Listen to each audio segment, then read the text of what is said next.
Gabi na naman, oras ng pahinga pero papano? Daming gumugulo sa aking isipan, mga problemang hindi na naglaho. Daming tanong pero di masagot, daming kirot sa puso na nuot. Laging lugmok, laging nalulungkot, tanginan to ano ba ang sagot? Parang sasabog ako, bakit nyo ba ako pinaparusahan? Bakit puro na lang hirap ang aking nararanasan? Pagsubok lalong lumala, hirap ako sa aking pagkadapa. Nabalot ako ng dilim, parang hindi na ako makawala. Bakit ganun? Bakit ganyan? Parang sa akin ang daya naman. Kala ko dati ako ay matibay, pero ngayon di ko na makayanan. Ang hirap na aking dinanas, pagsubok di ko na makaya. Parang pagod na ako, parang gusto ko na rin makalaya. Wala ni isang malapitan, wala man lamang nakinig. Wala ako na makausap na handa sa akin makinig. Sinolo ko na ang lahat ng bigat na aking daladala.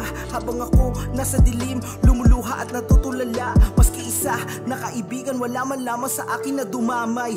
Wala sa akin nakinig, wala man lamang sa akin umakay. Tablado na ba talaga? Depresyon ko lalong lumalala pa. Hirap na ako, parang ang mundo sa akin madaya. Durog na durog ako, parang sa buhay wala ng pag-asa. Binalot na ko ng lungkot, sa akin ito na nga ba ang parusa? Pagod na ang puso't isipan, labis akong nahirapan. Pagsubok grabe ka sa akin, hirap mo di matakasan.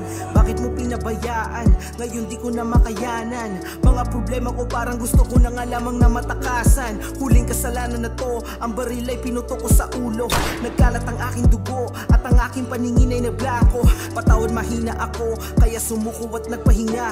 Ito ang naisip ko na solusyon para sa dusa ay makawala. Sobrang sakit nito para sa akin, ang buhay ay aking sayangin. Marahil sa kasalanan ko na to, di mo na ako patawarin.